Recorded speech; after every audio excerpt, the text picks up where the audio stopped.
Welcome to the stream once again. It's time for Torment, Tide versus Numenera. Put this here, a bit to the side, yes.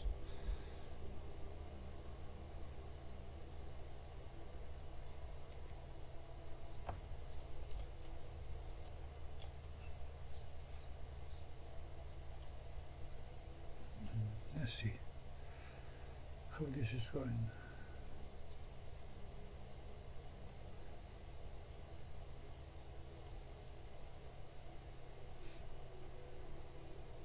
Still loading.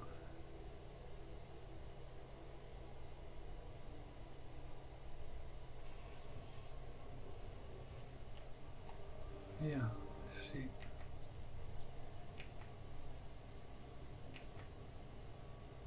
Strike again.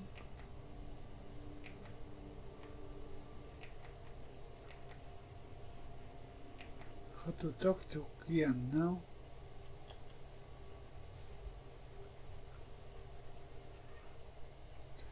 A woman, barefoot and in rags, stands defensively beside her tent. Despite her obvious poverty, she crosses her arms and holds her chin high. And what do you want? Scant thoughts. Another dangerous-looking one. Gods, is there no end to the predators in this place?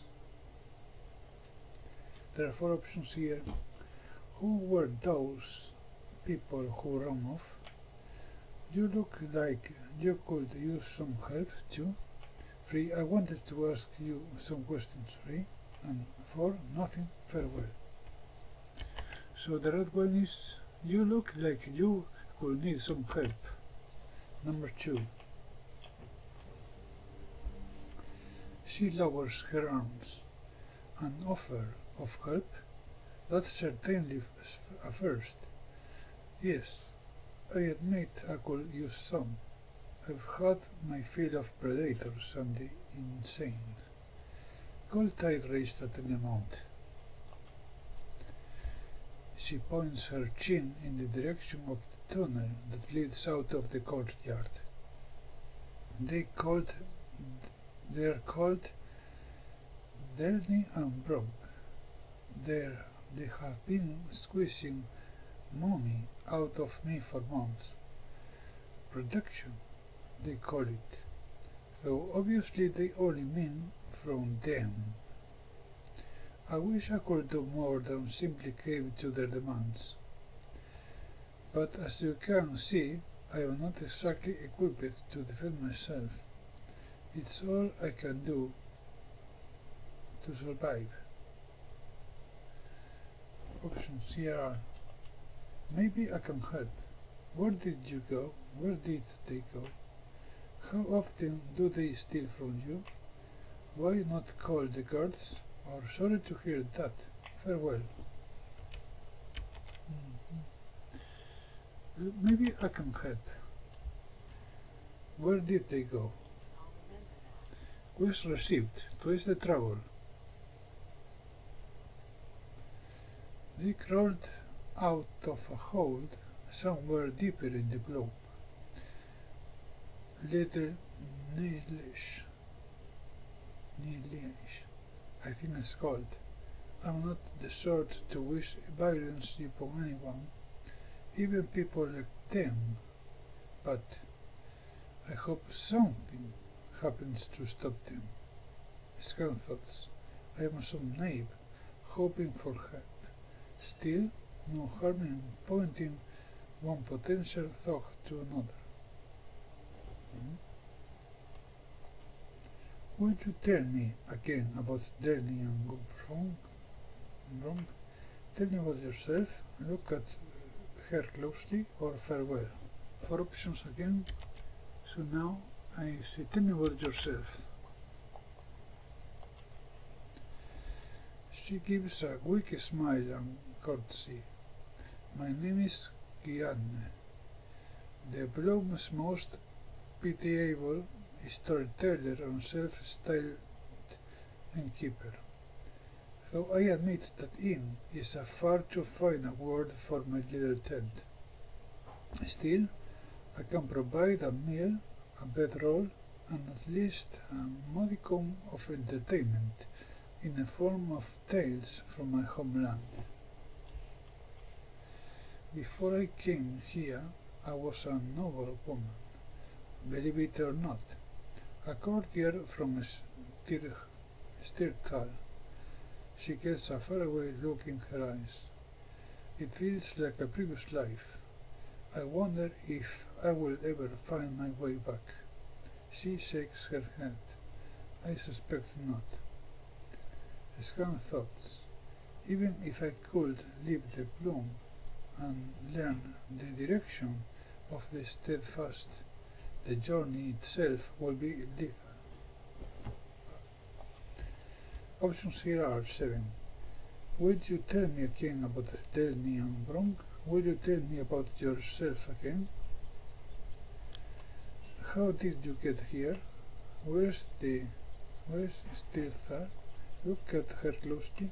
I'd like to sleep here or farewell. Okay, I'd like to sleep here and give her the money. That's the next options. Of course, that will be 65 cents each. Give her the money. She directs you toward her empty tent. I will bring you a meal shortly. It's not much, but it's food. Maybe you sleep well tonight. Lost 260 cents.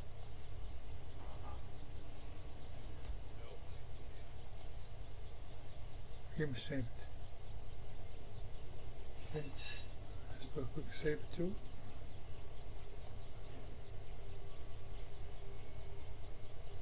Now, after that, let's see something.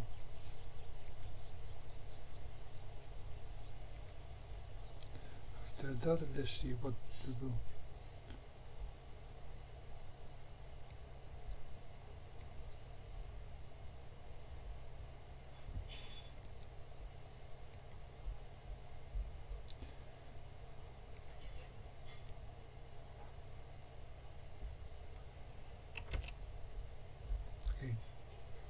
Now that you've slept at least once in the bloom, the decanted will appear just east of the slave pit here. The decanted. Let's see. Let's look.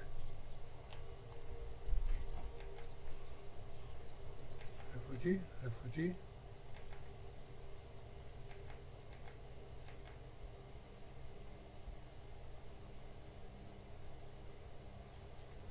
Let me see. Why do you keep looking on the ring? That's the first option. How to choose.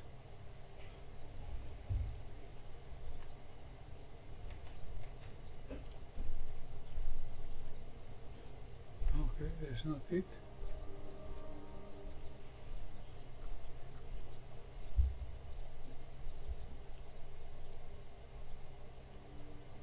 There's no questions here.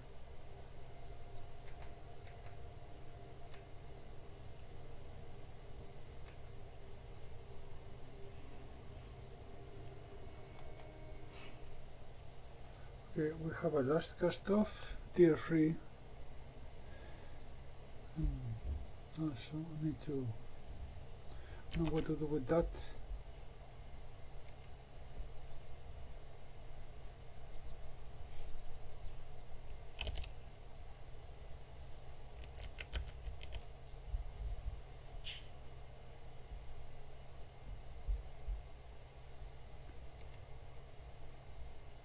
Alright, let's go back to 5.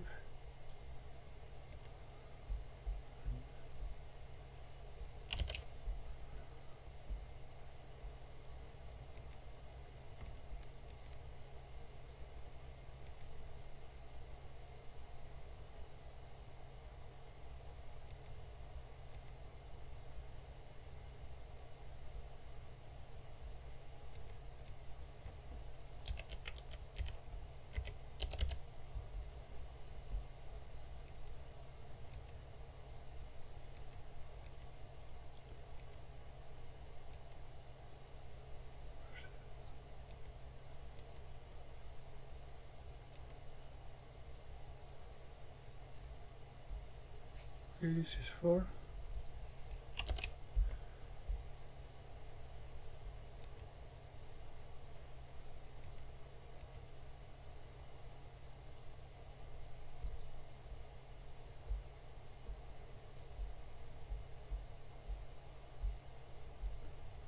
Let me see how to replace 4x2.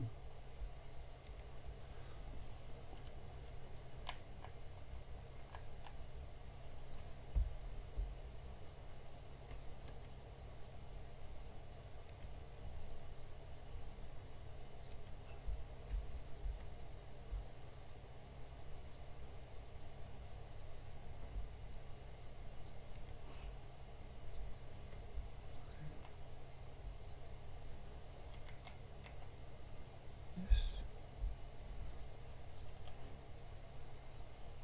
Okay. Next, unlock the cipher limited grace.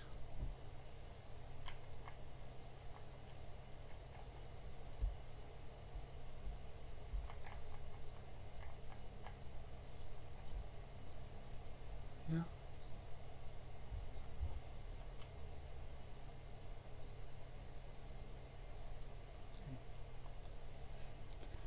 So, interpose abilities.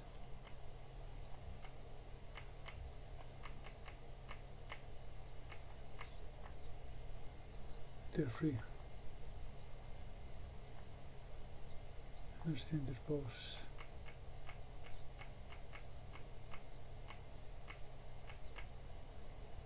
Yeah, they're free. Okay, I see. I see. Focus ability. Okay, nice. What else can I do now?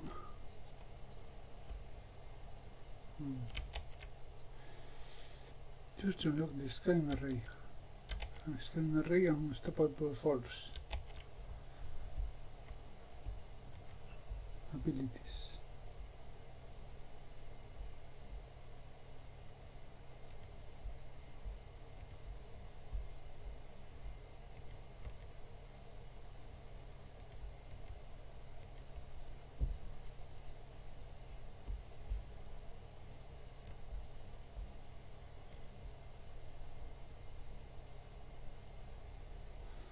So these two, scanning array and unstoppable.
So how do I do that?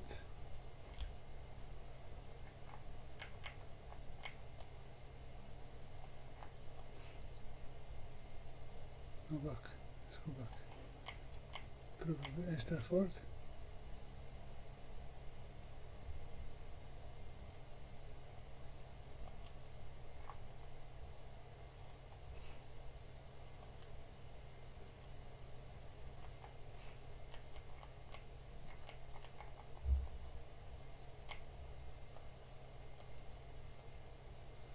Something is wrong here, I don't know. Let's go back to 5 again.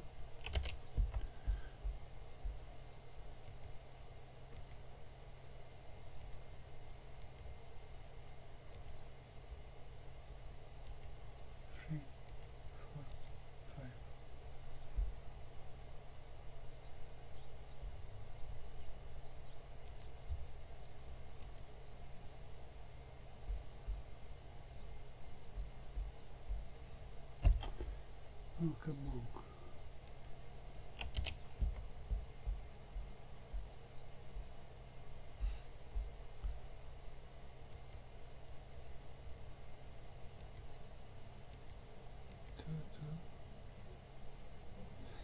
Oh, okay, so there's more there. Okay.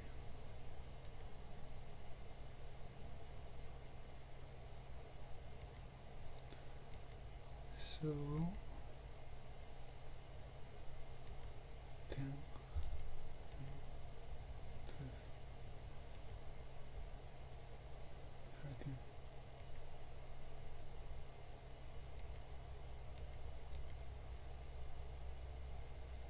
And this is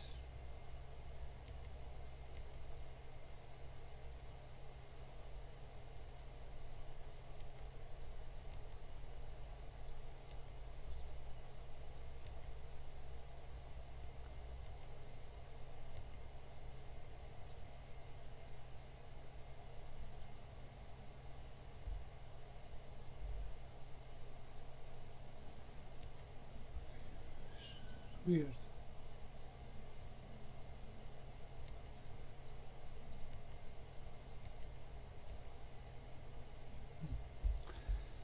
Strange there. Let's go to and this is level 1 training.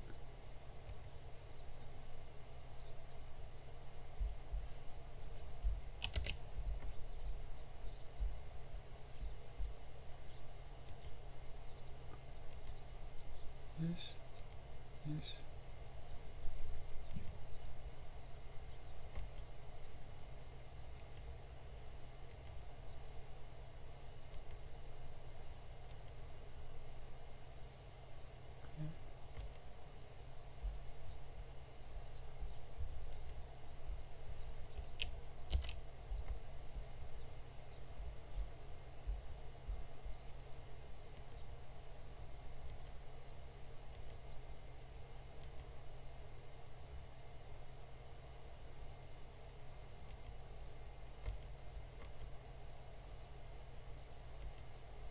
Maybe I don't need to do that. So yeah, this I don't need to do that yet because I will have to get back.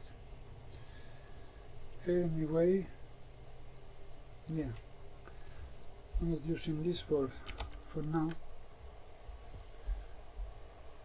Let's go back to this where I was before.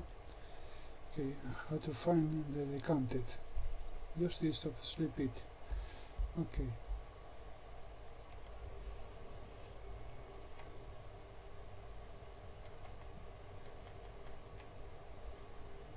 Let me check the map.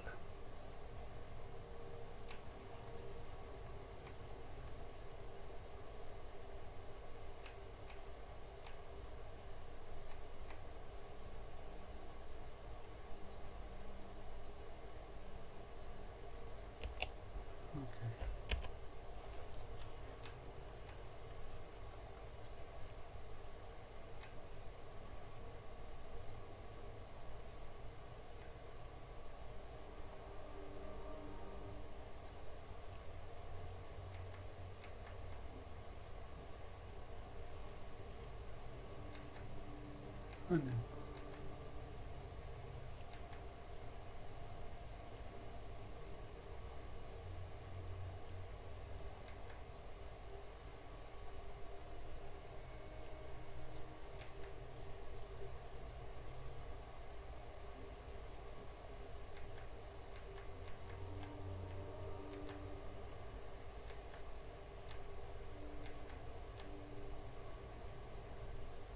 okay, Explorer, Explorer, Explorer, Merchant, Explorer, Room Guide, Merchant, Explorer.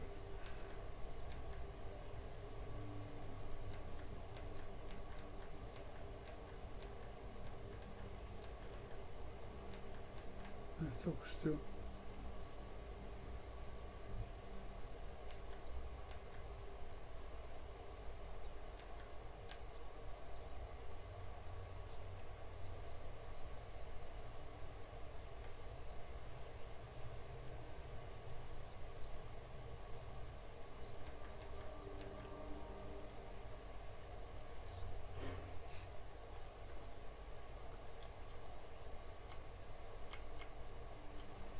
This is not it.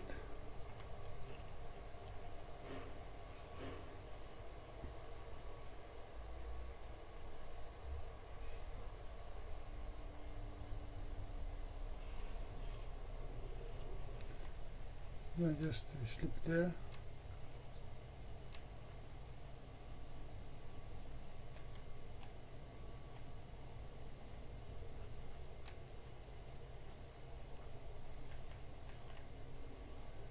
So this is the sleep pit.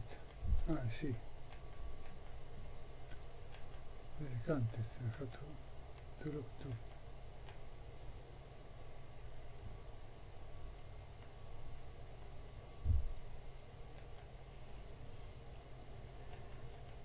Here it is. Okay, got you now. What seizes your eye first about this humanoid automaton is not the cunning construction of its slender limbs, or the glowing or the gleaming white armor that covers its chest. It is instead the frozen human head that peers out from a frost-covered dome in the construct's chest. The head examines you carefully from the head to toe.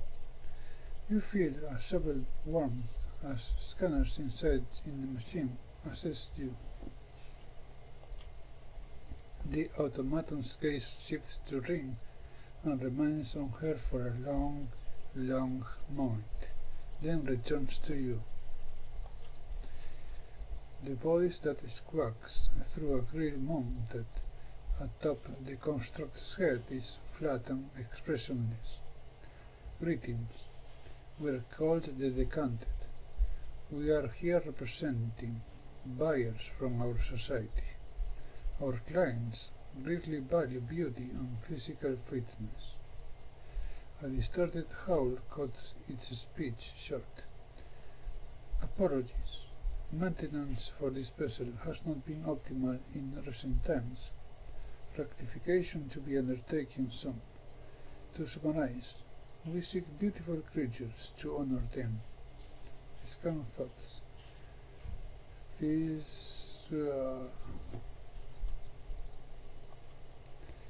For instance, if you look into the slave pit nearby, you see one specimen that stands out from the rest. The young man there. It points. Do you see the interplay of muscles in its body? It is strong, but not overbuilt. The biceps are pleasingly rounded, as are the pectorals.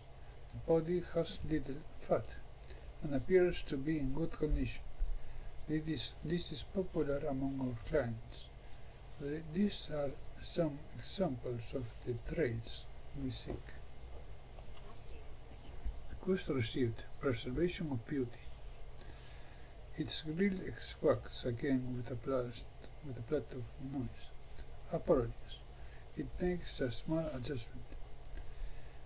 We are here that we might take these subjects to the Octero suite. We offer a life of luxury, privilege, and pleasure for everybody. Static. Accepts. It posts. We offer great rewards. We require free individuals with aesthetically pleasing bodies. Perhaps we can be of mutual assistance. Options here are four. The young man in the pit is a slave, isn't he? Why don't you buy him yourself? Why do you keep looking at Ring? Option 2 and option 3. Tell me about yourself. Then farewell. So, why do you keep looking at Ring? Addendum preserved. Addendum preservation of beauty. A strong muscle tone, athletic build, great potential to become a suitable recruit.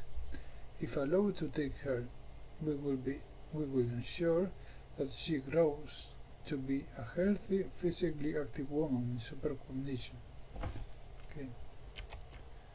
So, let me see.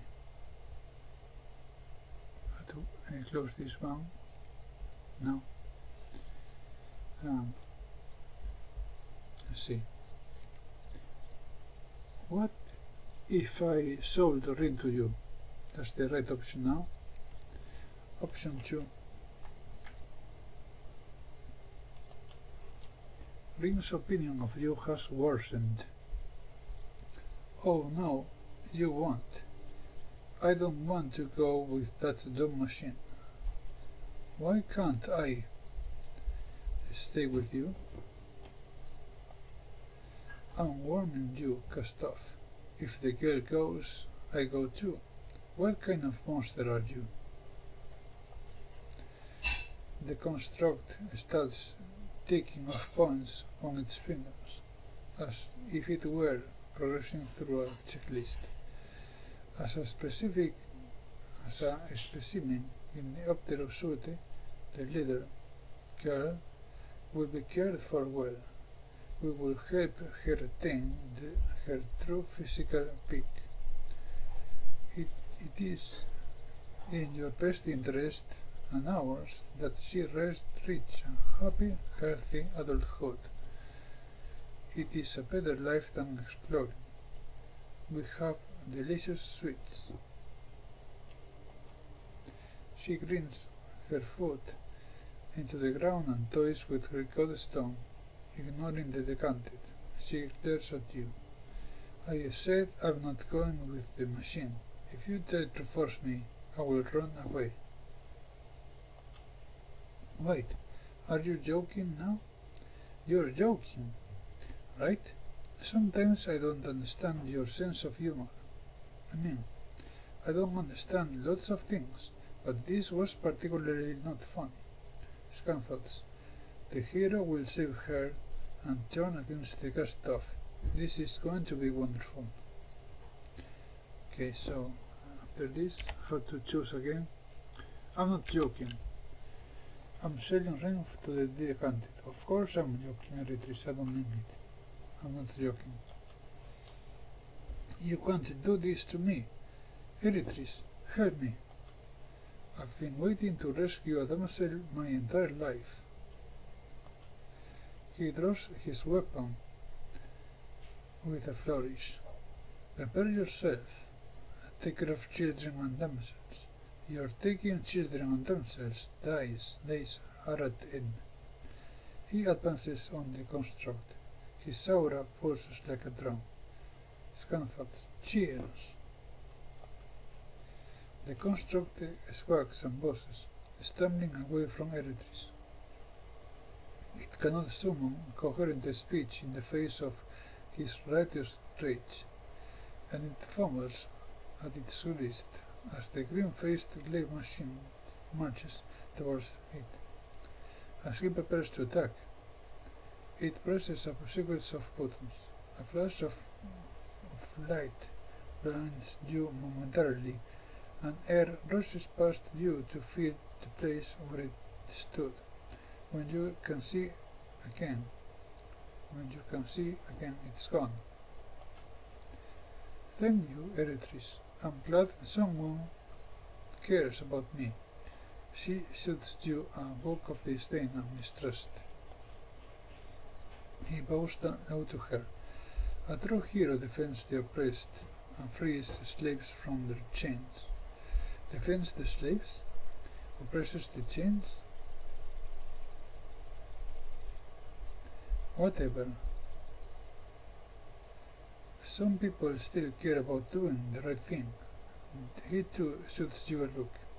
And some do the profitable thing. I never find the two kinds of things in the same person. He bends down to whisper to her. Keep an eye on our lead. Who knows who will get sold to next? Quest update, Preservation of Beauty. Uncompleted. Okay. What's next then? Opinion on rings and Eritris' opinion of you worsened, but they both despised you. Let's check it out.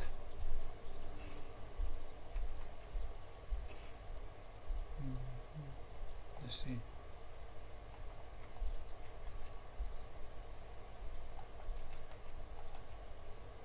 Where are the camera? I can see them.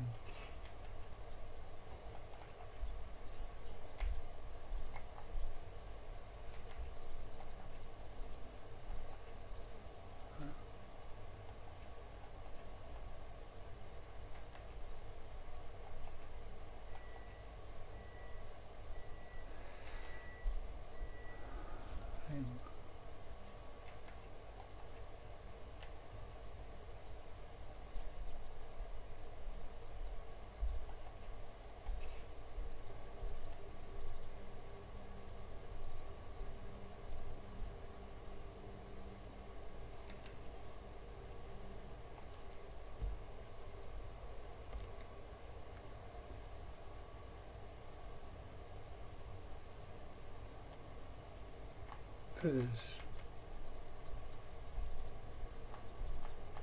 Character sheet. Stats. Sword.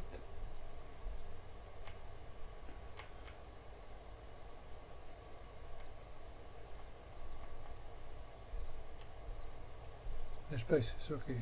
Ring. Let's see. Some more there. Then RV, Eritrees, the spices. And neutral, against neutral yet. Okay. Let's do a quick save or just a save.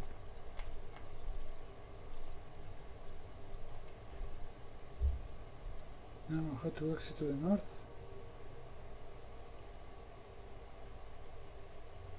There's an exit there.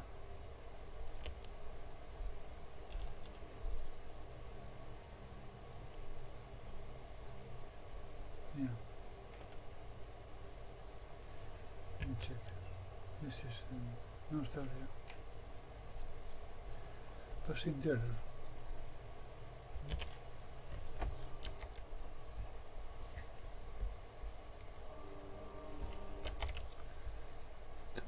See this.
Let's go here again,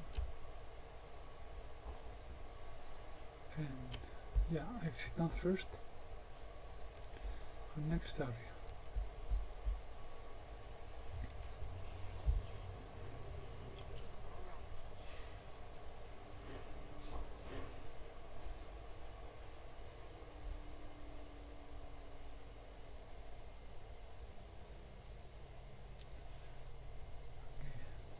Now we are in the, as you say, the bus interior. The codex entry unlocked the bus interior, yes. And head all the way east and then south.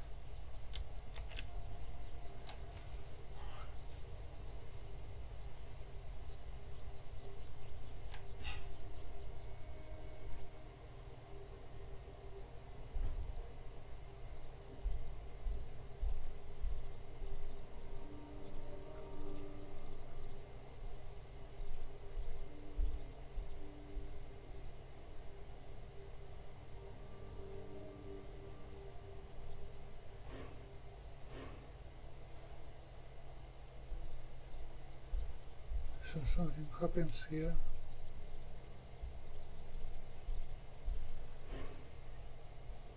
As you enter the slum, you nearly crash. Codex entry unlocked, little meaningless. Logic Sentry locked, guard code. You nearly crashed into a smart confrontation. 5 mutants surround the 3 cards, the distinctive card of the Memovians forces. Before you hear them say a word, you already know the mood here is ugly, and it's likely to turn to violence soon. A mutant who looks like his face is full of spores or insect eggs leans toward a disgusted, terrified human and says, "You are leaving a trail of fear peace. Who'd pay you for protection?" Scan thoughts. "We are done with the Memoria. She's out." One of the other cards, less faced, pushes the mutant back. It ain't fear piece. It's the speed you're spraying when you talk. Why'd you go hatch your eggs by burying your face in a pillow? Real people are conducting business here. A second mutant, one who had been observing the fracas, noticeably bristles, thorns literally emerging from his arms, shoulders, and face, and he pushes forward. Every damned one of you looks the same. 2 arms, 2 legs, no surprises. You want to collect our money? I will make you eat it, and your friends can collect it from your rotting shit. The mutant punctuates each sentence with an increasingly vicious stab of its finger. You can feel a bloody tide rising, and if you wish to intervene, the clock is winding down. So it's a crisis. Okay. First south let's see. Upon entering, you will become part of a dispute between mutants and guards. It quickly becomes a battle crisis. Talk to the Memovira sergeant. How to talk to the sergeant. British wants to talk. Let's see.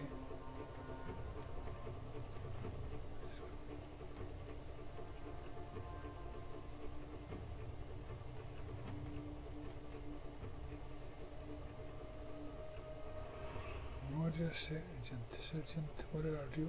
Spend a mutant. Mutant.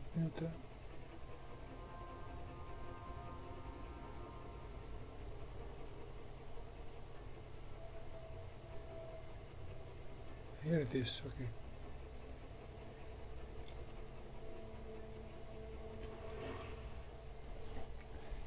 This burly man's face seems to have been partially painted in some unspeakable battle.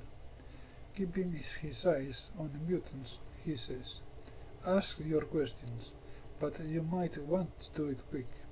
I don't think our hosts want to put up their fun for much longer." Options here are consumes action, ask how the situation started. Option 2, consumes action, deception, intimidation, suggest that the Memovira's enforcers will come to check on the patrol shortly.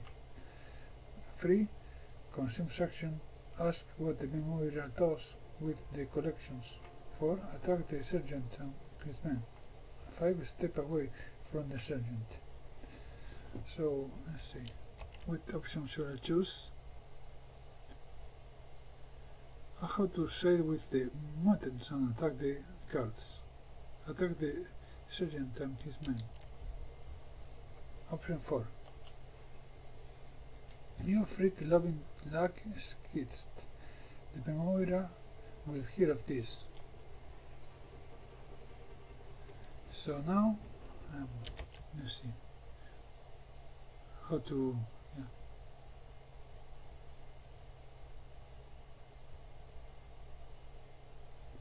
complete this battle, I think.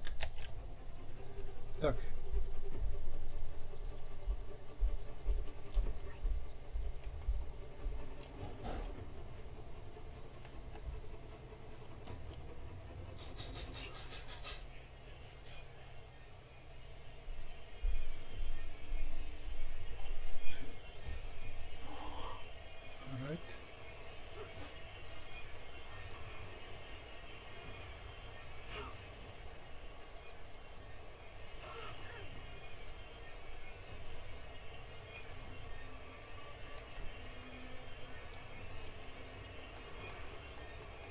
So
attack.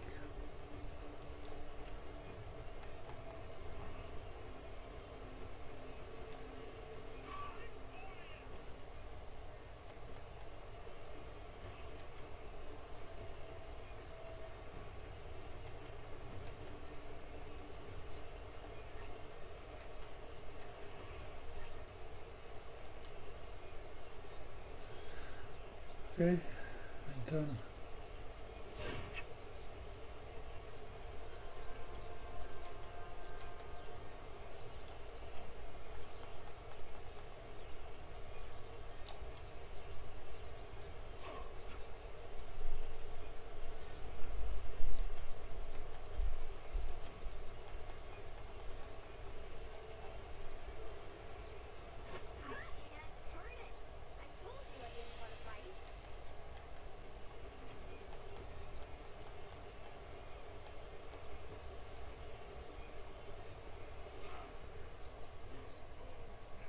Okay, now let's see.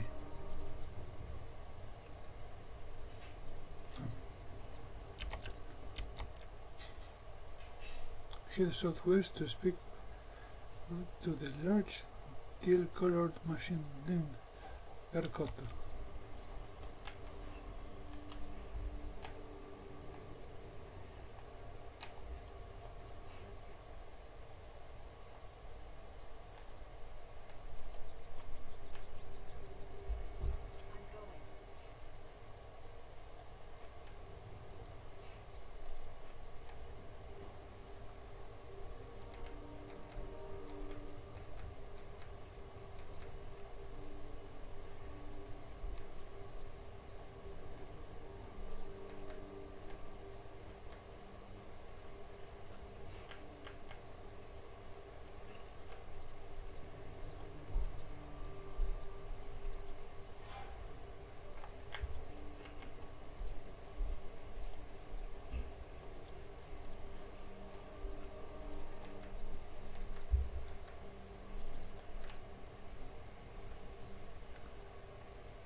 Okay, let's start Goto.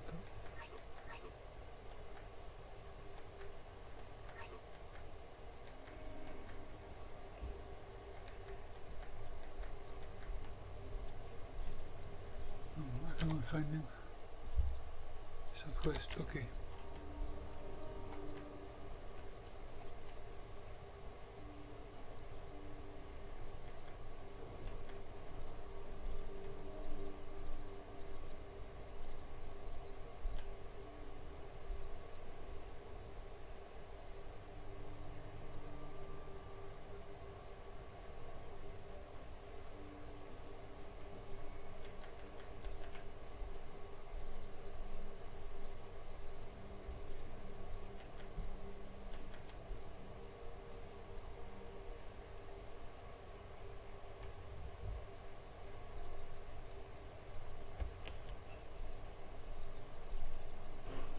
No, no, no, no, no.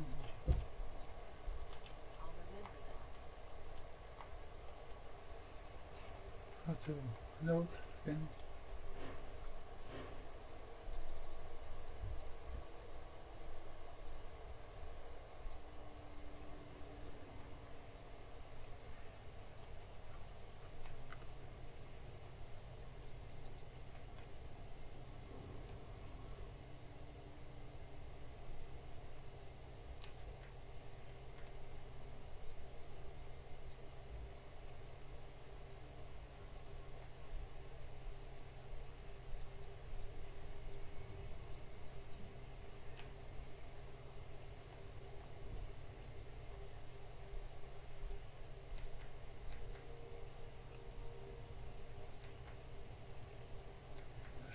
strange.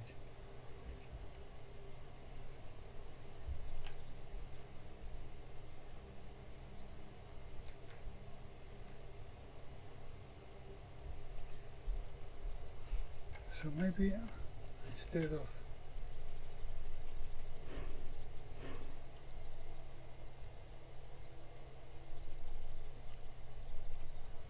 because I don't find him.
Okay, I don't see him.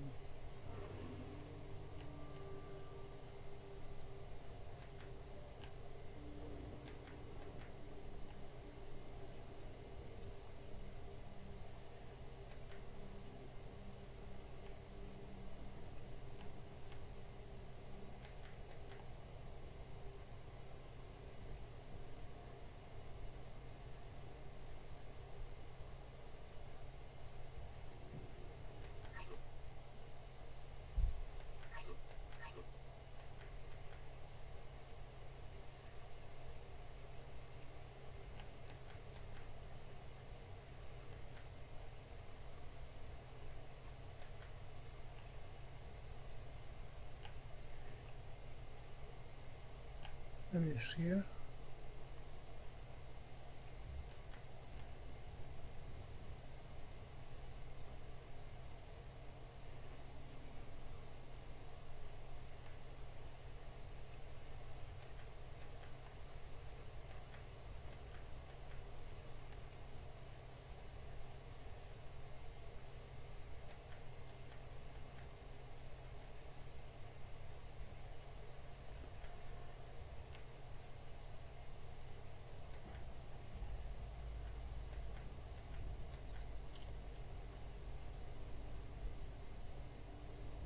Okay.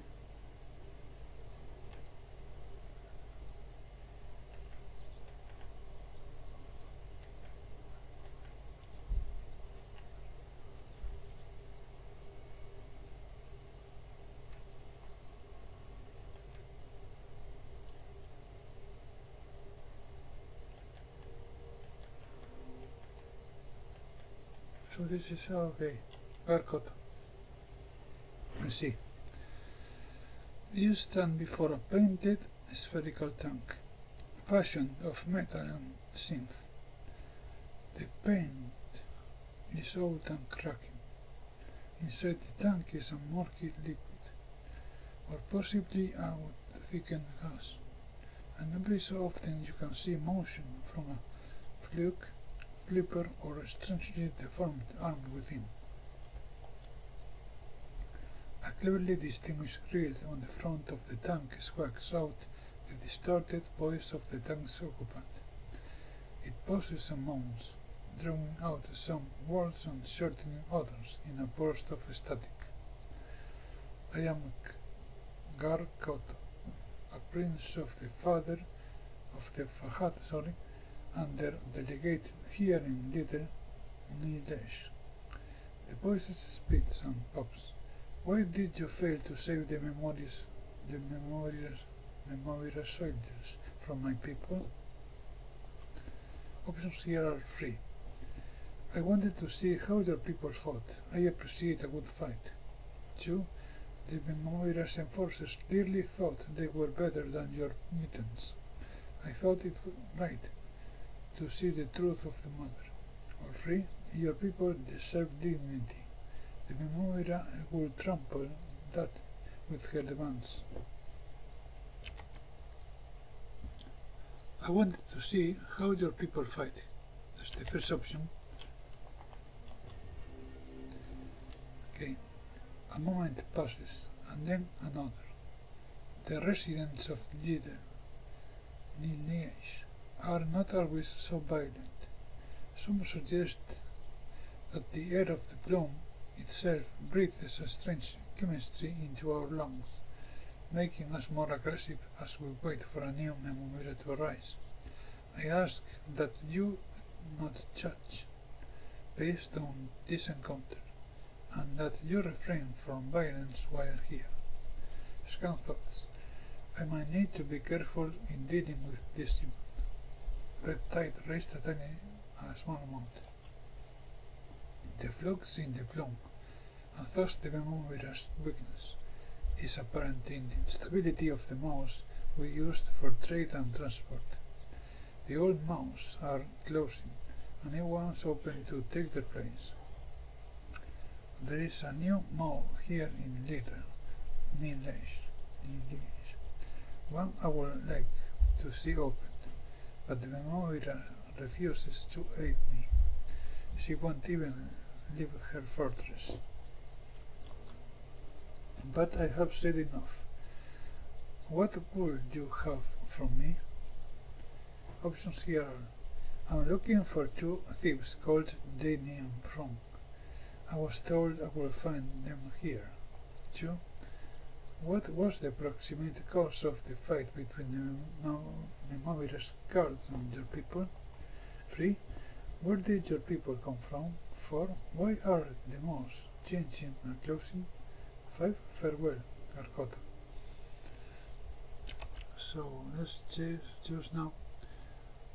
Why are the mouse changing and closing? Do you ask for my knowledge or my conjecture? If the first, then I must confess my ignorance. If the second, Garkoto pauses, considering, and the grill hisses and sparks when the mutant speaks again. If the second, I believe the bloom has a feeding cycle. It is an enormous organism, you know, and I suggest that these events are part of a larger pattern. The mutant's vast bulk shifts in the tank. Perhaps the bloom is preparing itself for a new Memoira. Options here are: I'm looking for 2 thieves called Danny and Prong. I was told I would find them here. 2. What was the approximate cause of the fight between the Memoira's guards and your people? 3. Where did your people come from?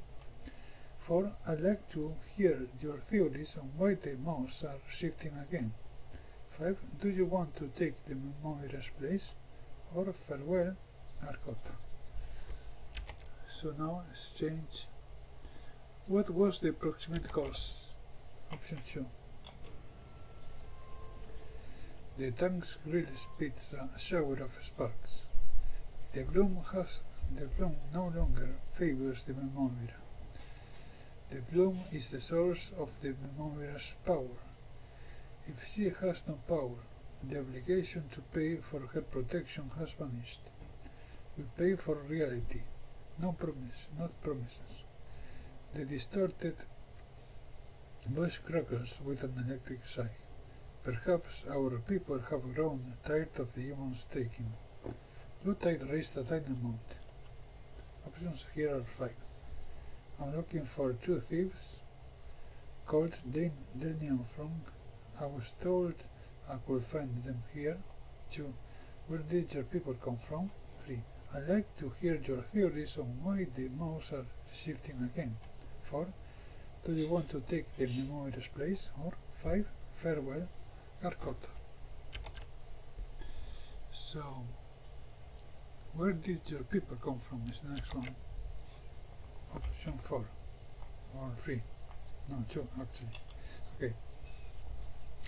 Our home is the city of Niblish in the steadfast beyond. My cousins of the father of the Fahad roll over the free tired city wisely and well. When a Mao portal opened in Niblish, we investigated to see if we might eke out of profit. We saw enough possibility that our explorers sent for me, a minor prince of the Fahad. I was to head this trade in Basi. The speaker makes a slightly embarrassed noise. I did not think that the Mao would be close behind us, but 10 years ago it did. Options here are 5. Tell me of the steadfast. What can you tell me of the Fahad? 2. 3. Tell me more about Nilish. 4. I have other questions. 5. Farewell, Carcota. So, tell me of the steadfast. Option 1. You ask much of me. I can tell you only what I have heard, for our glorious city is in what they call the beyond. The steadfast is a collection of kingdoms, principalities, and other lesser denominations of feudalism, held together through the dictates of their religion, the order of truth. The Iron priests of the order have spread their faith far and wide, and here they have even established a foothold in the city of South Cliffs. Tell me of the steadfast again. What can you tell me of the Fahad? Tell me more about Nilesh. I have other questions. Farewell, Carcota. So after this, what can you tell me of the Fahad? Option 2. My breeding are blessed mutants, each diverging into a new pathway for humanity. We rule over the city of Nilesh, using the powers bestowed by our remarkable birds to lead normal humanity to a new age of possibilities. We are close in spirit, yet rivals in politics, for the truth of a mutation lies in its ability to prove its use. The subtleties of our machinations are lost here, alas. Options are 5. Tell me of the steadfast again, or the Fahad again. Tell me more about Nilesh. I have other questions, or farewell, Carcota. So, I have other questions. Option 4. Ask. So, do you want to take the Numenera's place now?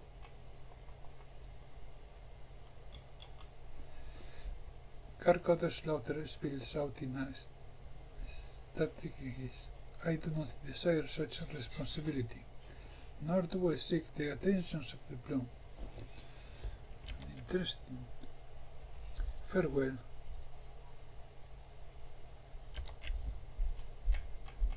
Carcota. Was received the newborn Mao. As you turn, the speaker boasts once more. Ah, in case word has not yet reached your ear, I am offering a bounty to the first who can open the newborn mouth and tell me what lies on the other side. The boy pauses.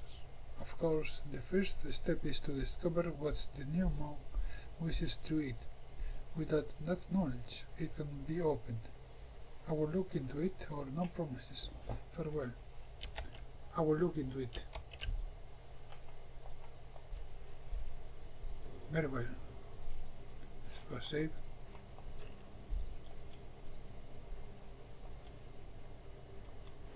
Yeah. Now we're shortly going. Let's see. Let me see here. Okay.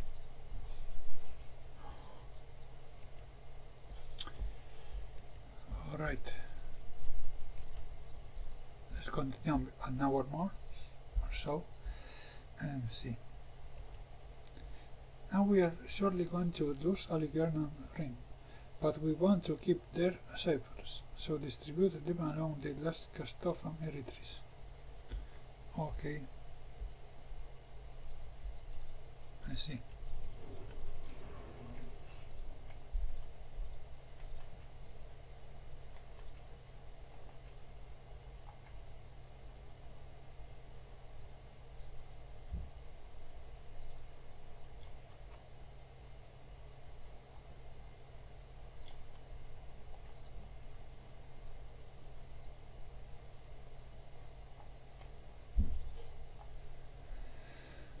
Let me see.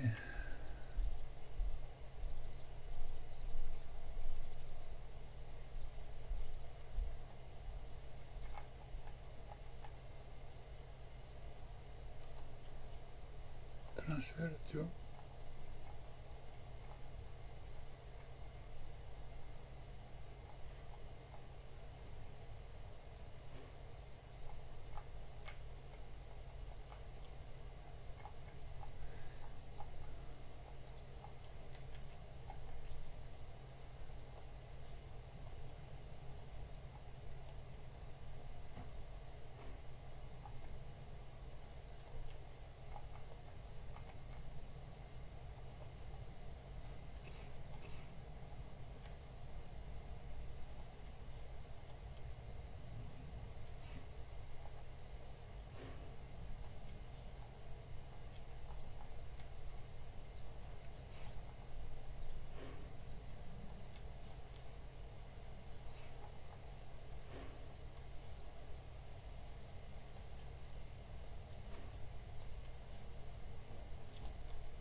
transfer to here.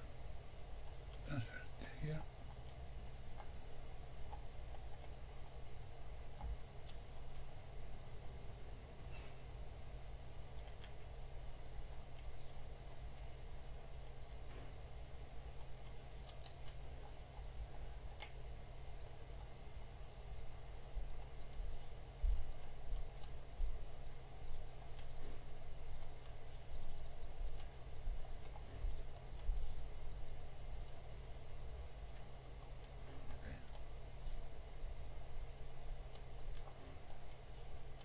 I see. So, again too.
I think I have enough now.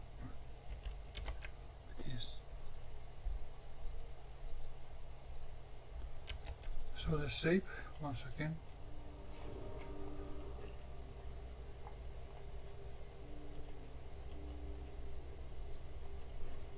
Right, and then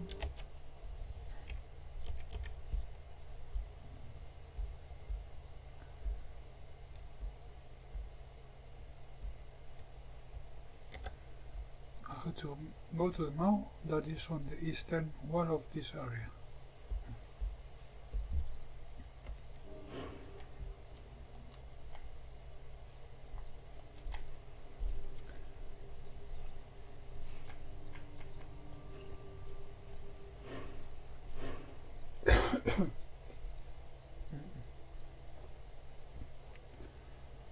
Yeah, see if the inventory is good. It's empty. Okay.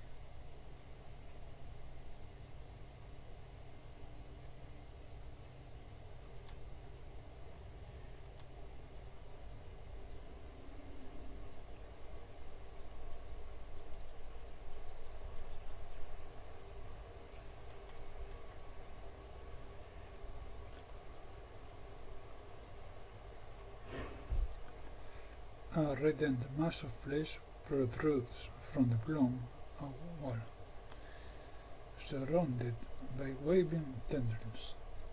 The flesh is thick and strong, glistening like a newborn beast. A jagged seam runs across its surface, with faint light spilling from within. Codex entry unlocked more. As you approach, all the sounds of little knee-slash seem to fade. The hushed conversation of the mutants recede into the distance, replaced by the hissing, chittering voices of the bloom. You realize suddenly that this is a mow. You are not sure how you know, but the word leaps into your mind as if you've seen this thing before. The weaving tendrils, you know with equal certainty, are its tongues. So now I have to listen carefully to the bloom's voices. Option 1 or 3. Observe the behavior of the bloom tongues, no. Offer yourself to the bloom tongues, no. Listen carefully to the bloom's voice or leave them all, no.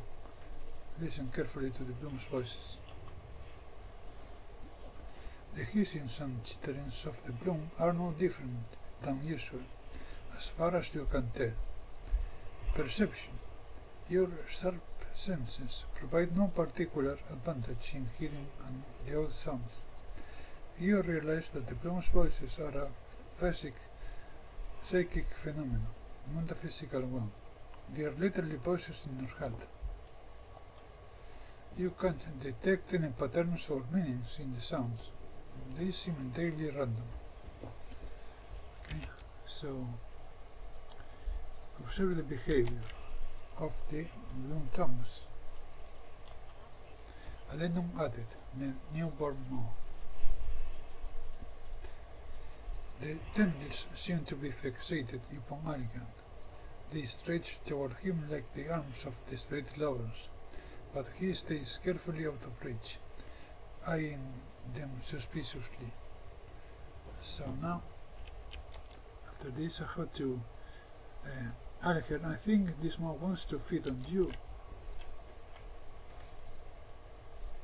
Yeah?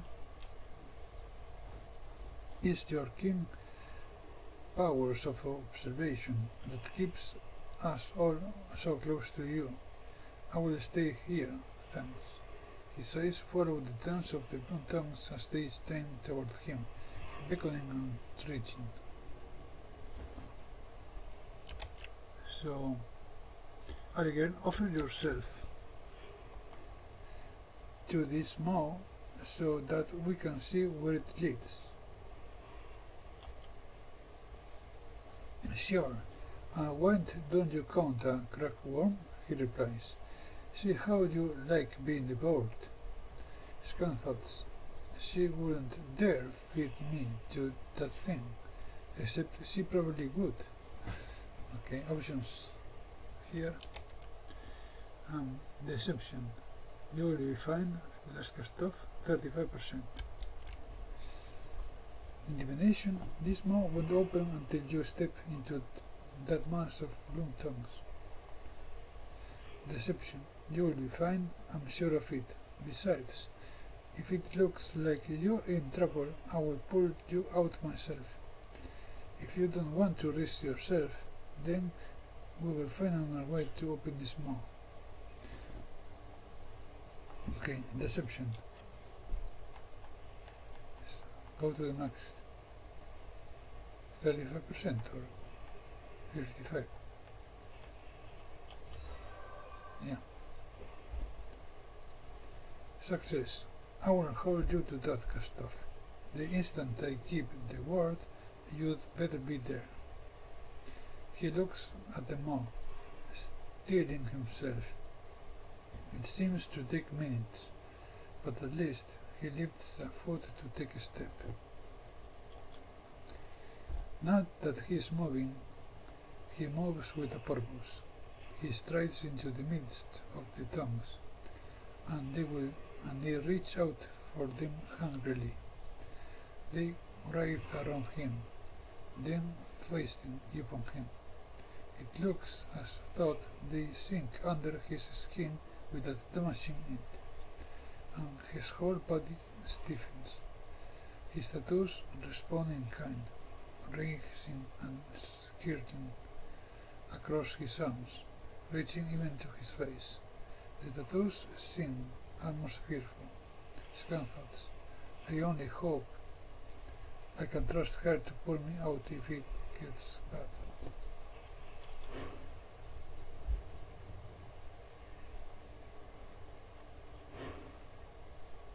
His eyes snap open, and he focuses on your face, but it's not your face he's seeing. I am so sorry, my daughter. I didn't know. He lets out an anguished cry and falls to his knees. The blue tongues force their way into his head, and he cries out again. Scan thoughts. Get out. Flee this place. They don't have to take you again. No. Leave the gate barred, you fool. Why would I activate it? My pride is stronger than my sight. He groans, and now his eyes do see you. Cast off. Pull me out. This is too much. Pull me out. The mouth remains closed, though. Scan thoughts. Why? Why did I open it? I cannot face this again. I will die. I wish I had died.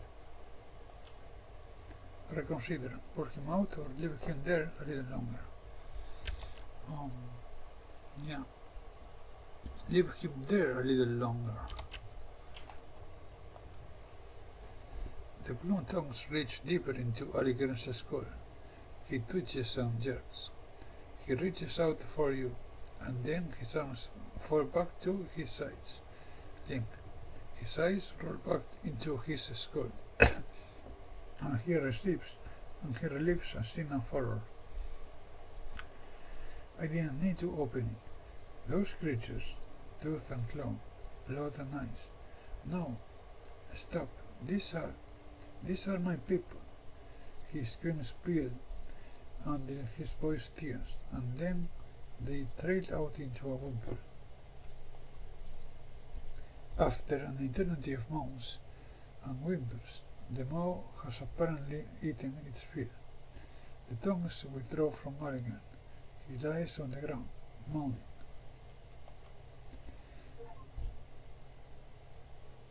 Despised. Aliger's opinion of you has worsened. When at last he sits up, Aliger turns his face to you, propping himself up on his arms. He wears no expression, not anger, not a threat, and in a deep voice says, I will remember this, cast off. He studies the tattoos on his arms, which have become sluggish and dim, and looks back to you. Maybe the next maw will feed on those who betray their companions. I will open right up for you. It will open right up for you. Scan thoughts. She used me. She's no better than me. Halligan's opinion of you has worsened. He was updated, the newborn Mo. And behind him, the Mo opens. You promised you would pull me out. And you just left me there. There's There's only so much abuse a man can take. I'm done. I hope you rot in there.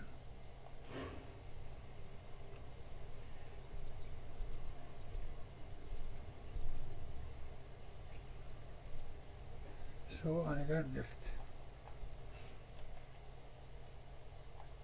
Okay. Despised. The entire party dislikes the last cast off. Yeah.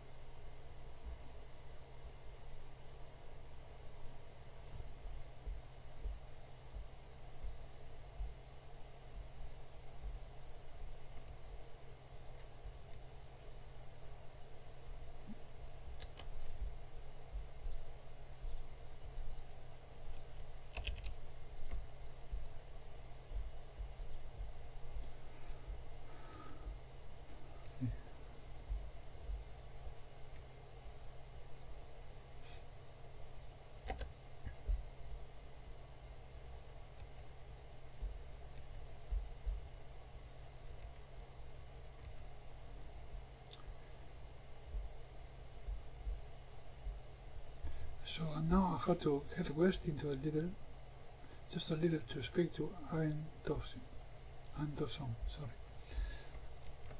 But first, let's save.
Okay, I don't see him.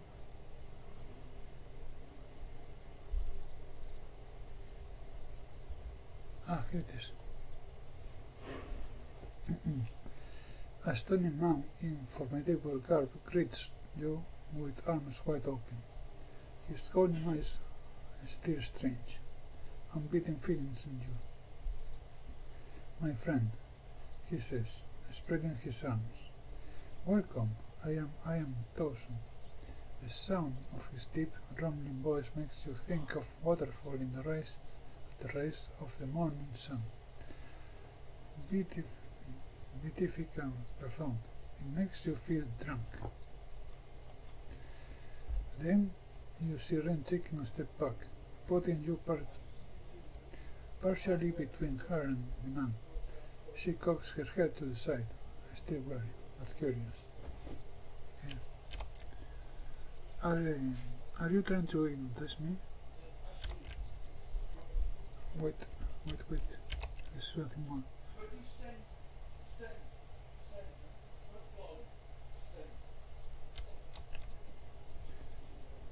Talk to Antoson, first option. No, a second. Or do you know this mountain?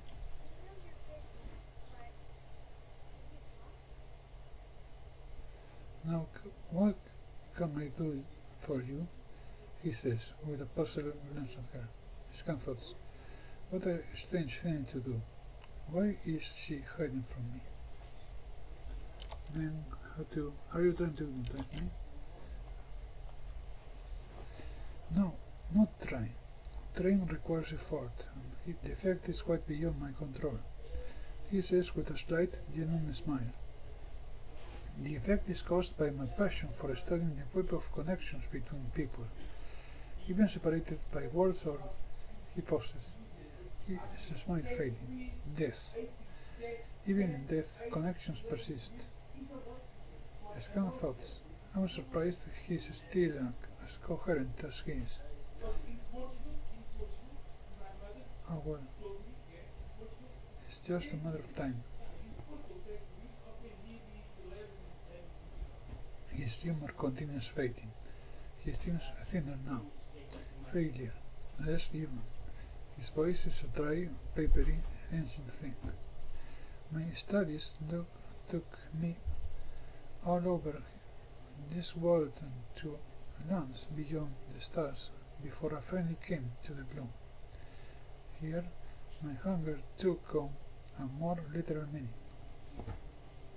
With careful hands, he opens his clothing, exposing a mouth, one of the bloom's sentient mouths. You sense otherness beyond it, a gateway to a place beyond this one. I told you that my studies changed when I came to the bloom, he says. One of the most tentacles winds around his crest. This is how. A mouth claimed me. Now we both feed. Wait harmlessly, mind you, on the connections between people. I understand the sensation can be quite pleasant. The tentacle slips reluctantly from his arm. If you wish to feed us, being a close friend to visit us, we will be here, waiting. I brought an ally to feed you, as you asked. Will any of them satisfy you, or farewell? Of course I had to go for Eritreus. Iron Tosin closes his eyes and concentrates. A silky heat fills the air. You feel comfortable, lazy, happy. He holds one hand before him, centered on your chest. Then his finger moves over to Eritreus. A wide smile consumes his face. Declare a name and I will feed. What about me? I have strong feelings toward her. Unfortunately not, he says. I mean no offense, but my studies require subjects above a certain age. Perception. An expression of distaste flashes over his face, well hidden by his charming smile. Eritreus. 1 second thought, I will want to feed you right now. Say Eritreus. Good, he says, rubbing his hands together with a rasping sound. A pleasant, insidious warmth streams through you, lacing every vein with pleasure. Tell me, he says, turning to Eritreus, tell me how you met. Eritreus speaks, but you can focus on his words. You feel the heat of his regard for you diminishing, but find it momentarily hard to care. Through the dangerous pulses of pleasure, you see tentacles spilling from within Iron Tosin's clothing, a mouth opening. Rain peers through the portal and the wall beyond it. She slumps. Following her gaze, you find Iron Tosin staring at her in return, a curious expression on his face. Scan thoughts. Of course, never thought I'd seen her again, after the way she tore out of here. A pale, transparent figure steps out from whatever world lies on the other side. He turns his way on that, perhaps attempting to get his bearings. Seeing Aunt Dawson and his maw directly behind him, he scampers to the side to create some personal space. Finally noticing you, he gives a cheery wave. Aunt Dawson conceals the maw once more and gives you a tremendous smile. Your companion falls silent with a puzzled expression. Okay.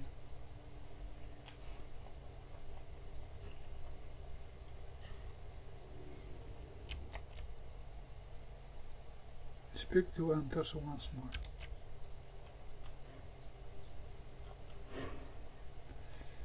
Aunt Dawson doesn't welcome you with his rolling golden words this time. He merely nods in Greek. Still, a touch of that hypnotic calm rolls over you. You recognize Ring, don't you?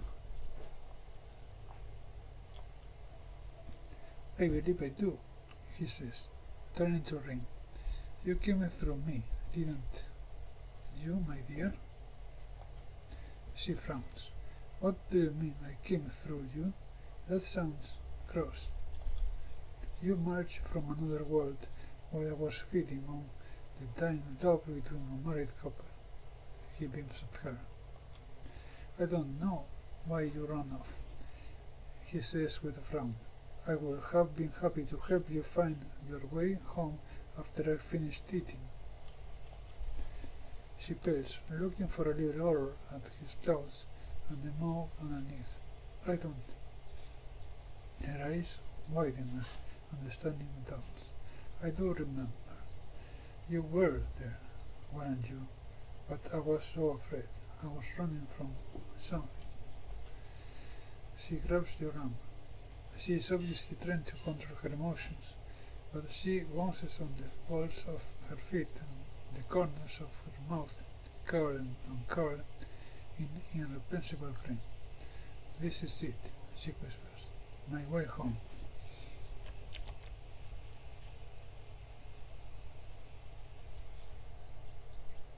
Turn to Aunt Dawson.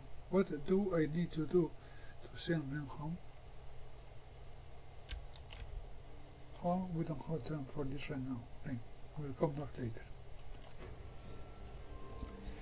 My mouth does not open whenever I will it, he says, parting his chest fondly.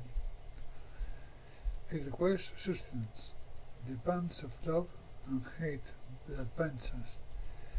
Bring me someone who feels strongly for you, and we will secure a path home for the little one. Gold tide raised at any amount, and blue tide raised at any amount. So, now, how to do any of my current companions have the connection you're looking for, or what do I need to do to send Ring home again or farewell? Option 1. Aunt Dawson closes his eyes and raises a hand. After a quiet, silent moment, he lets it fall again. I thank you, but no. This will require a different flavor. You will need to find someone else. Someone who harbors powerful emotions for you, but hasn't spent a great deal of time around you.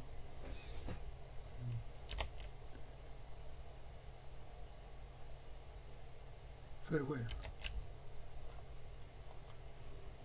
Do come back anytime. Save here. Alright.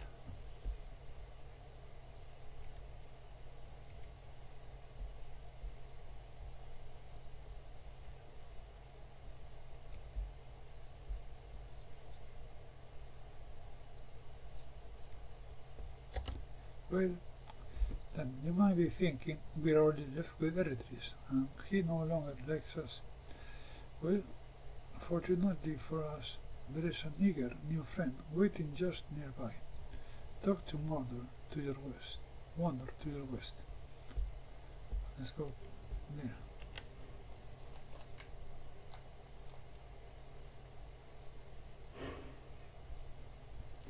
As you approach this bulk of stone and fall, it starts to move, becoming less of an inanimate object and more of a man. Before you stands a giant figure with a pearl so thick it seems like a sculpted granite. But when you see his gentle eyes, a tangible wave of peace washes over you. I am happy to see you, Adam. He speaks carefully, as though every word is a step upon icy ground. You have been gone too long. Scan thoughts. The pace bringer. It would be good to repay my debt to her. She's a good woman. Okay. Now I say. I'm glad to see you again too. This lie. But I've forgotten your name. Wanda, the mutant says, his scary face breaking into a grin, with the sun of boulders shifting against one another. Silver tide raised at any moment. Why have you returned, Adam? Can I help you in any way? How are you, Wanda? Better than before, he says shyly. Better than before we met. Then, there was sadness in me, rage and sadness, fed by my many thoughts, but you found the strength inside me and took it out. He spreads his rocky palms. Since that day, I have felt peace. Scan thoughts. Sadness at what? Rage at what?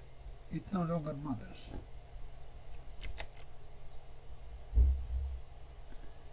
Who was this stranger?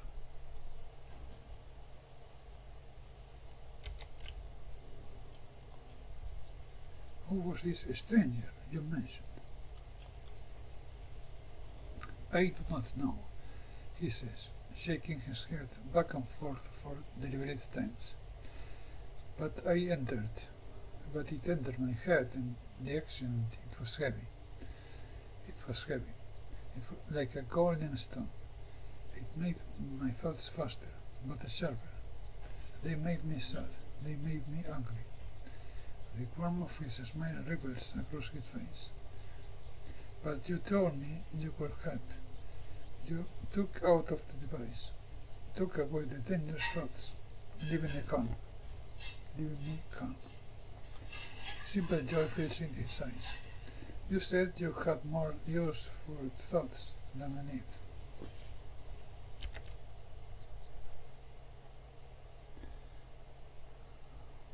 What accident? I don't remember. The stranger held the memories and the pain, and the stranger is gone. Gratitude warms his face. You took it. What were the thoughts? They were hard. They are hard for me to remember now, he says carefully. But it was my voice. You should not have left them, it said. They are gone because of you, it said.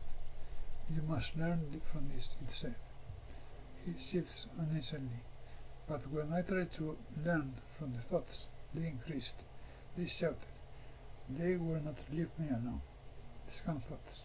I do not know what they mean. I do not need to know. But I raised at any moment.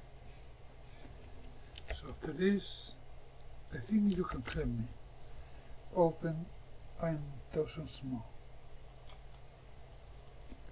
Wonder turns ponderously to stare at the man, who stands some distance away for several long moments. Of course, he says, nodding so forcefully that his body sways. Anything for you, Adam, anything.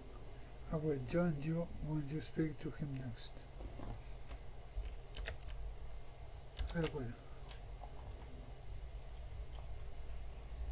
Yes, Adam, farewell.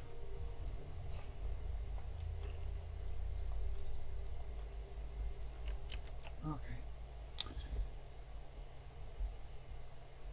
So after this, make a save here, because if you skip through the next dialogue too quickly, you will find that the ring says goodbye, but then doesn't actually leave the party. So return to Antos. My friend Wonder here will help me. Okay.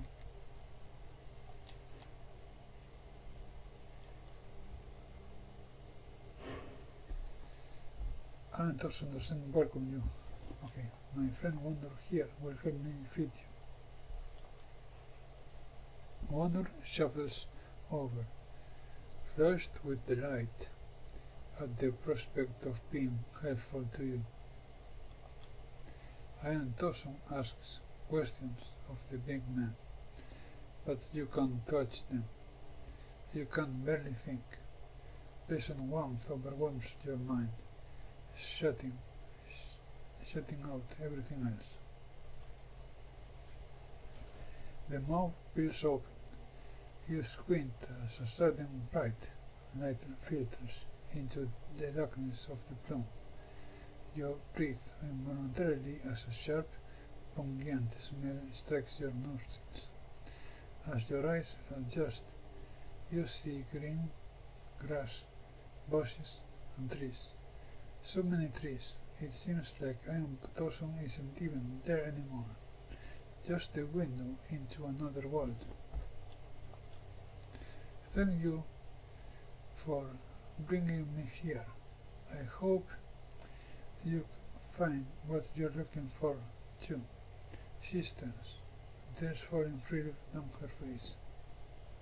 I'll remember that. Come on. I want to show you. Well, everything. She steps forward, oblivious or unhidden, to the fact that she is walking into a person. She doesn't care. She is finally home. The monk closes up behind her. Ian Tosun closes his clothing again to conceal it. He sniffs and wipes his cheek. He says nothing, but stops you with a gesture and shakes his head. Finally, he regains his composure and says, "That was..." He shakes his head again, seemingly unable to say more. Scanthots makes me miss my niece. Wonder how old she'd be by now.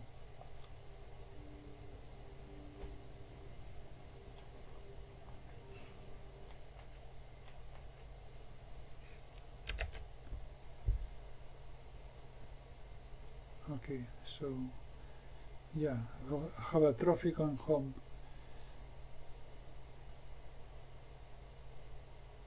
Let's see.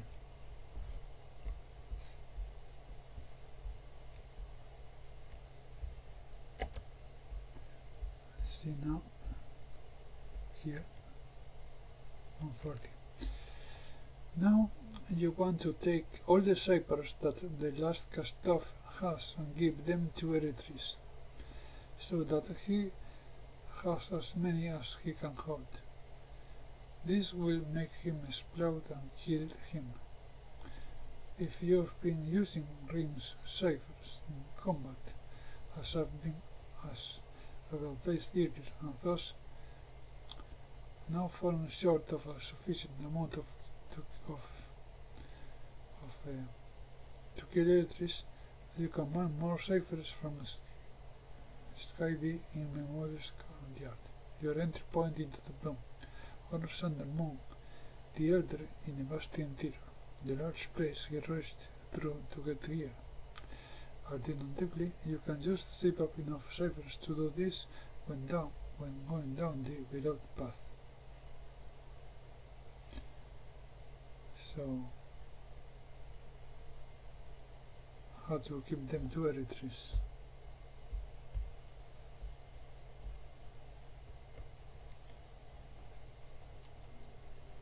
First, let's do a save once more, just in case. And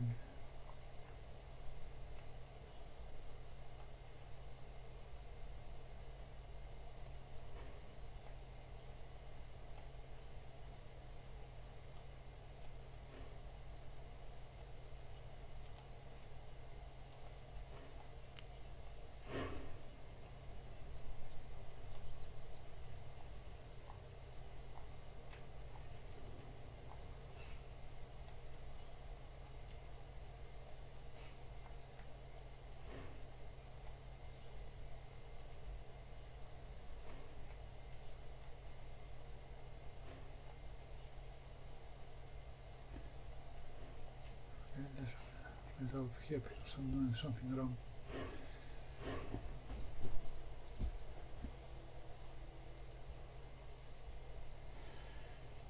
Okay, let's see. Just the ciphers here.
Okay, overload.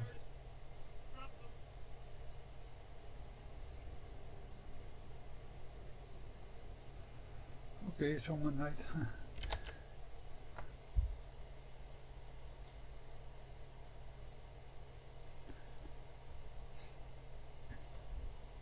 In any case, it's no time to reload the save you created.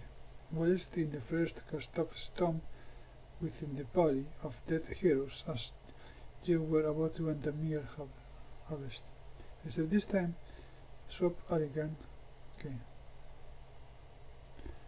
Swap Arigan for Matkina in your party before heading into mere harvest. We will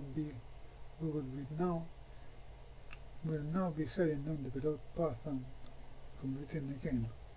So what I do now is to reload one save file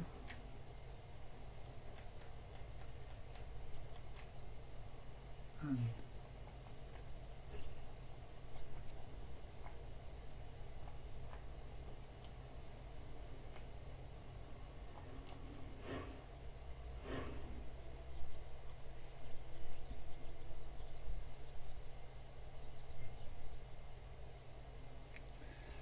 so what I say now is to save again here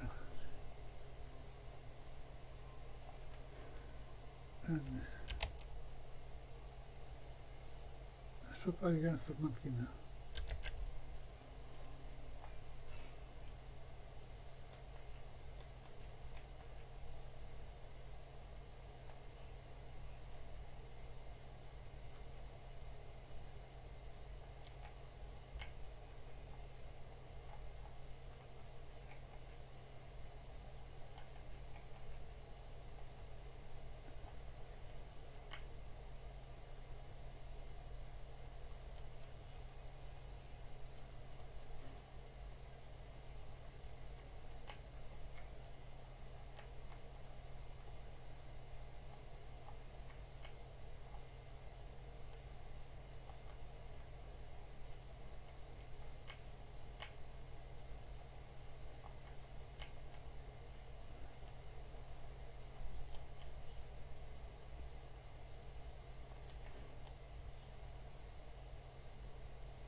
Okay.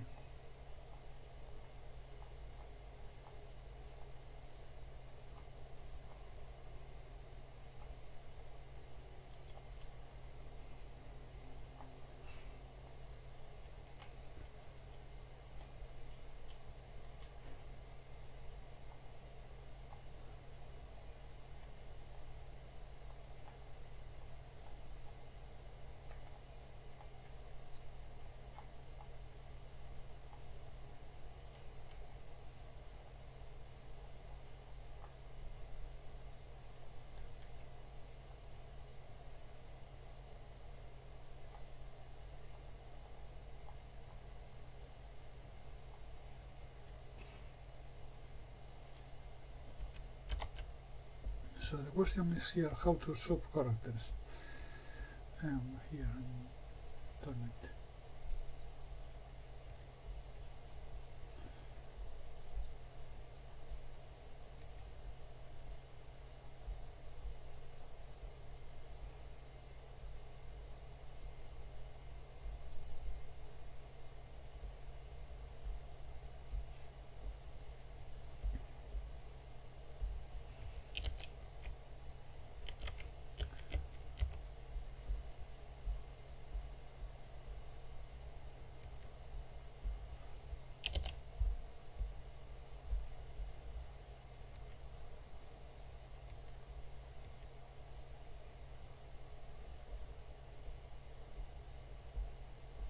Let's go to 4.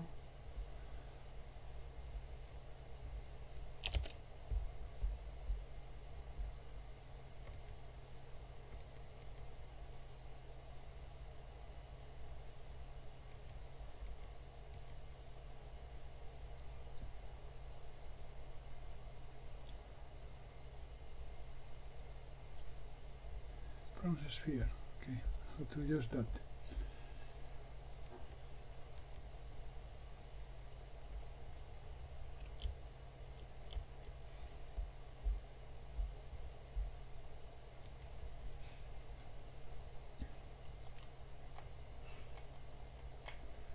I knew that, but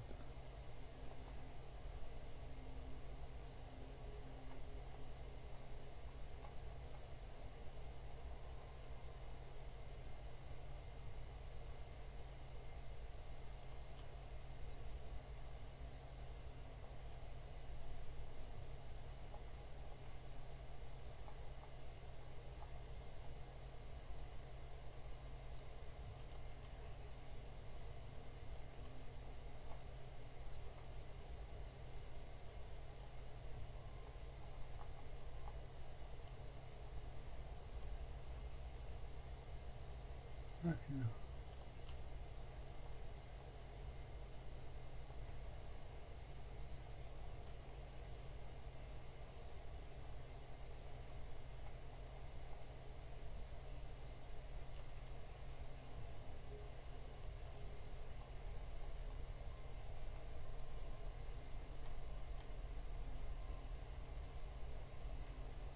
I don't know how to do this.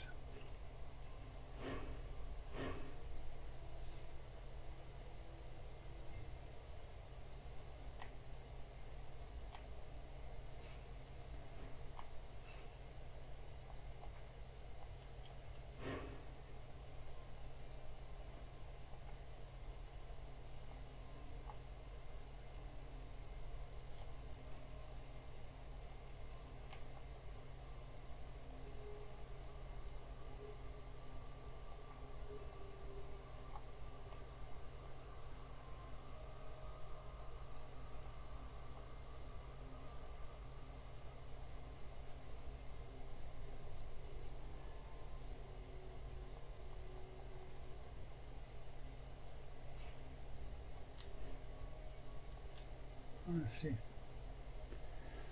I know what I have to do. I think it's okay. Slow it again.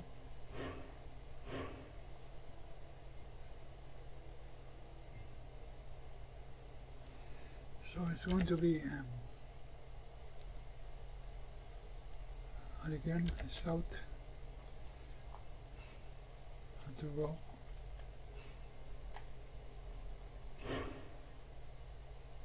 No, no, no. Slow it again.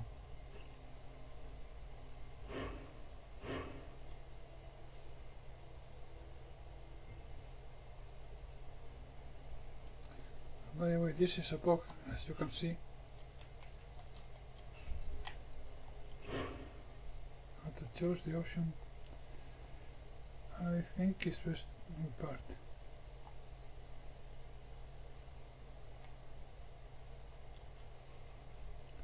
Continue so soon. Out so soon. Not like we're close, I guess. I won't be staying here, that's for the certain. I don't imagine we'll be closing paths again anytime soon. Got a way to talk to you if we need you. Farewell. So long. Alright, now let's use this bronze sphere and say Numenera King.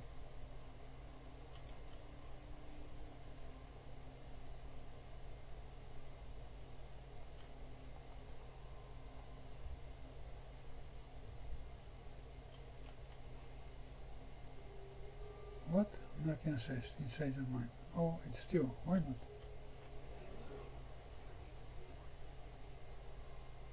With a soft pop, Numenera appears beside you.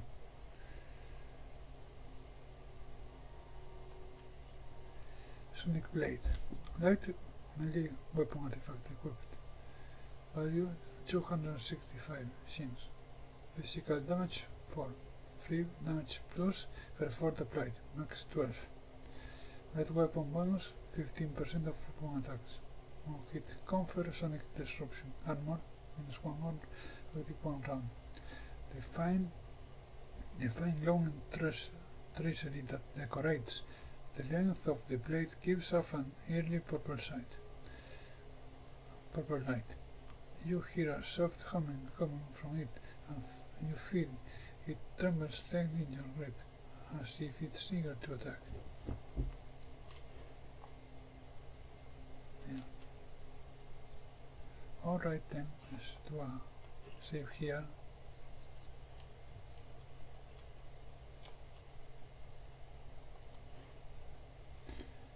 And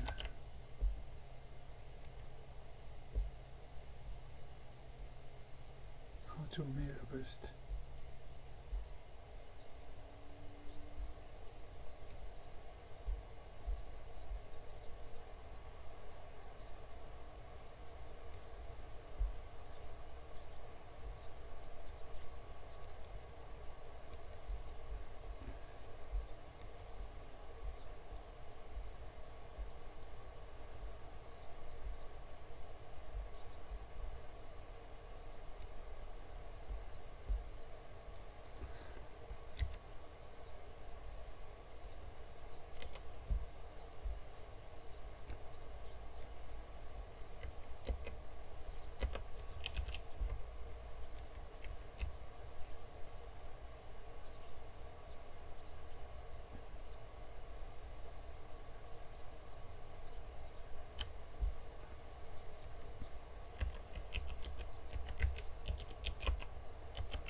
See now how much time. Can do a bit more, I guess. I go to enter Middle West.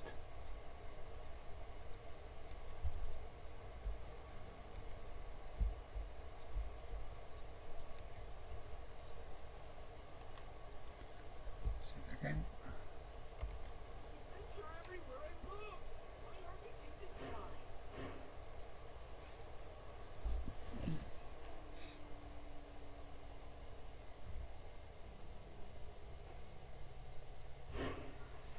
I'm ready to learn something new. Okay, what is this? Quest updated on the Builder's Trade. Codex entry unlocked the Middle West and quest completed on the Builder's Trade. But backtracking. This woman's dressed in functional sleeveless clothing. Her hair is cut short, and her face is muscular and tense. You recognize her instantly from Tash's mare, Bach Reckon. She spares you but a moment's appraising glance before turning to your companion. Matkina, you've come crawling back. Didn't you swear you'd never return here? Or had you forgotten?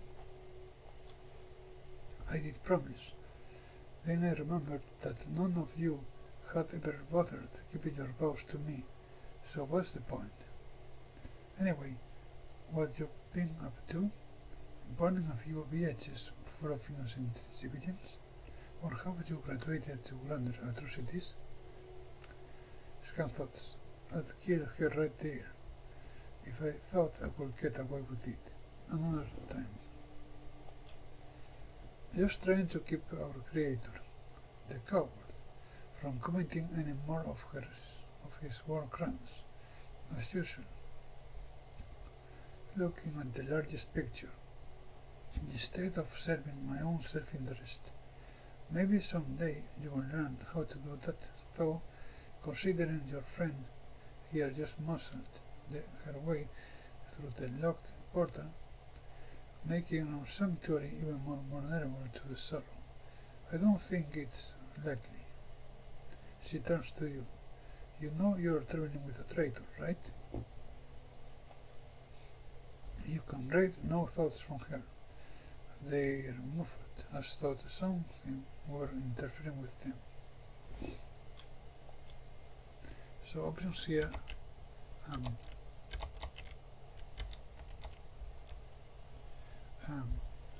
First, I received 100 experience, and then what did you mean when you said I made this sanctuary more vulnerable?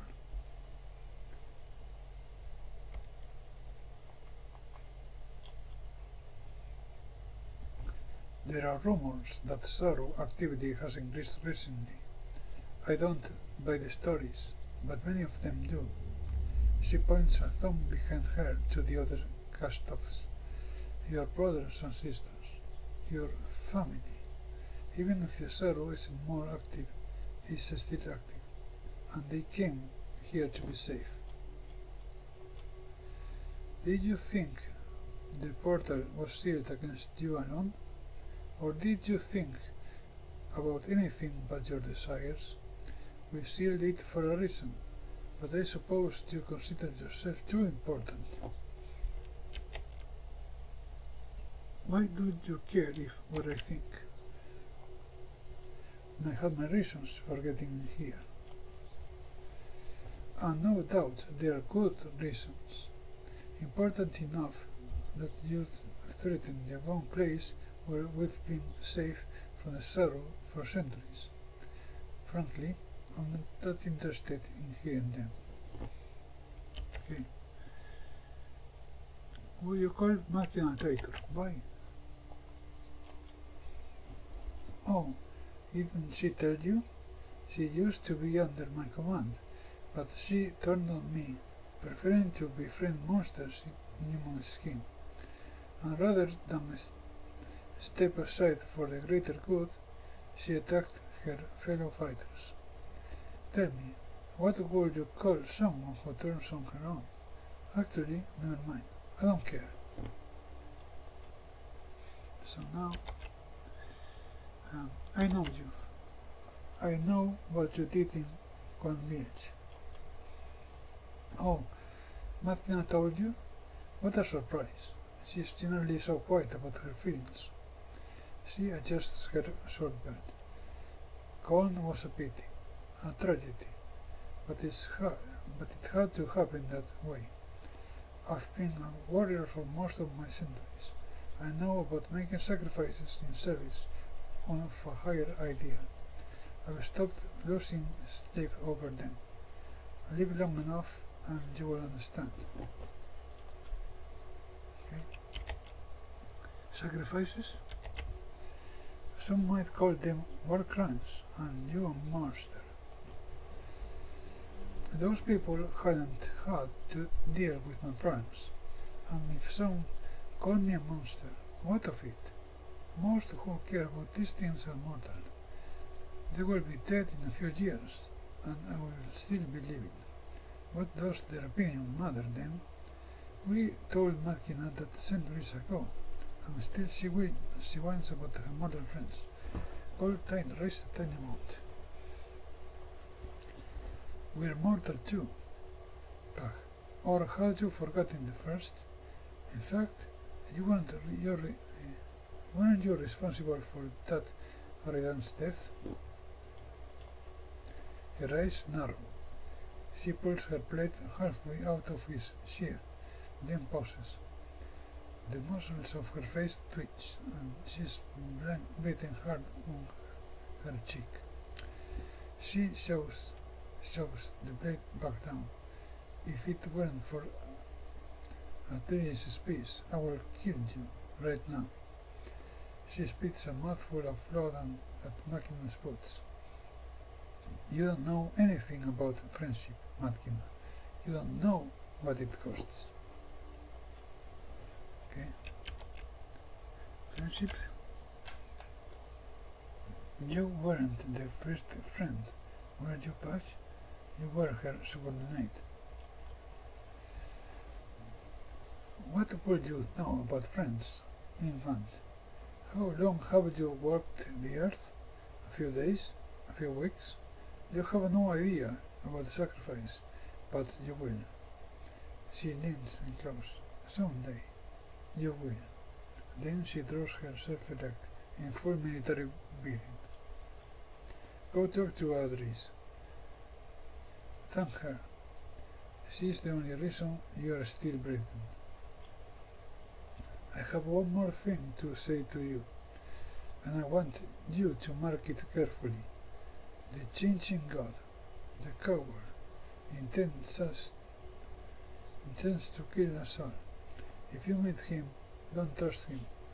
He's going to ruin us as surely as the sun. She turns and strides away. I wish you success, but... well, the world has a way of disappointing us all.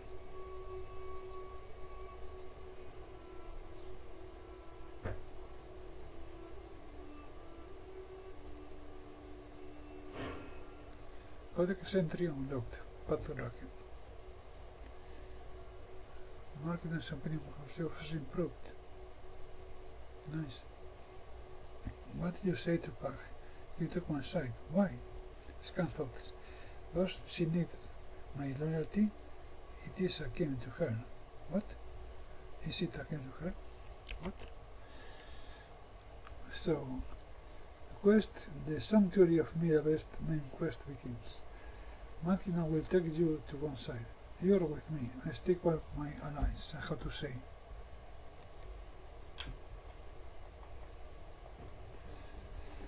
She nods. Well, whatever. I appreciate it. Always good to see Patch put in her place. You might not realize it, but your words sunk in. Cold Tide raised a tiny amount. Okay, now the save.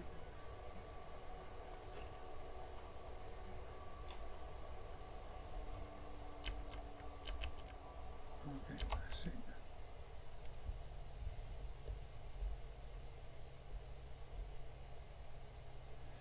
Now, Magnan's opinion of you has improved. She reversed you. Let's check it out.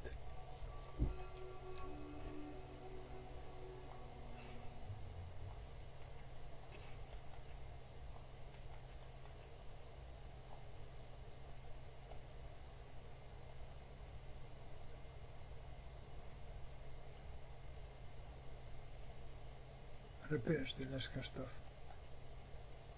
Retries, dislikes, Rena's neutral. Yeah, that's it. Okay.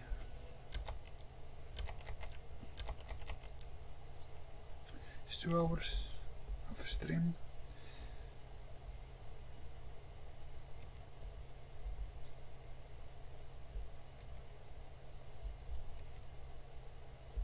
I guess I have to call it here, then yeah.